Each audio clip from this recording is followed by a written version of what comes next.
A trip to get a medical procedure to a place the U.S. State Department labels a dangerous part of Mexico. Unfortunately, it turned deadly for two Americans, and investigators say it appears to be a case of mistaken identity. But it's also shining a light on medical tourism. Spectrum News 1 reporter Stephanie Escobar joining us now in studio. And Stephanie, every year millions of Americans travel abroad for medical care.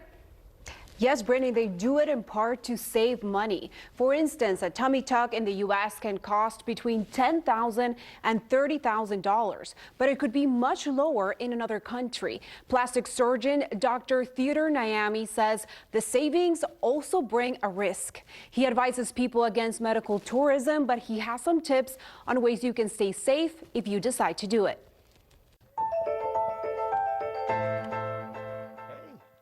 How are you? I'm good. How are you? I'm good. Dr. Theo Nyame is a plastic surgeon specializing in cosmetic surgery. About 70% of my practice deals with mothers who are trying to restore their bodies after pregnancy. He uses Instagram to give followers a behind-the-scenes look of his job at Charlotte Plastic Surgery. I'm doing liposuction where patients can see what that process of liposuction. He also uses social media to inform. On Tuesday, he posted a video about the risks of having cosmetic surgery abroad. This after a trip to a dangerous part of Mexico for a tummy tuck turned violent. I just got a surgery and found out about the 4 Americans that were kidnapped in Mexico. 2 of them died, and 1 was injured. It touched me, right, to think that as a result of seeking out cosmetic surgery outside the country, usually for a lower price point, 2 people lost their lives and 2 others could have lost their lives. According to the Centers for Disease Control and Prevention, each year millions of U.S. residents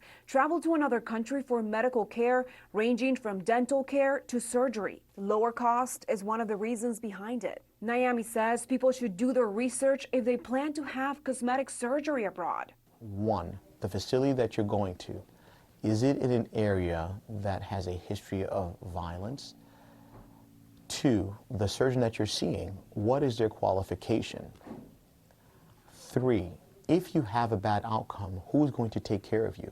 He says complications are a risk. This is now becoming a huge issue in our medical system where we are constantly having to deal with patients who need care that they could have gotten if they just stayed domestically. Nyame says he sees his patients 10 to 15 times within the first 6 months alone, checking on their progress and seeing their smiles post-surgery. For me, the most rewarding part of what I do is being able to restore their bodies, seeing that confidence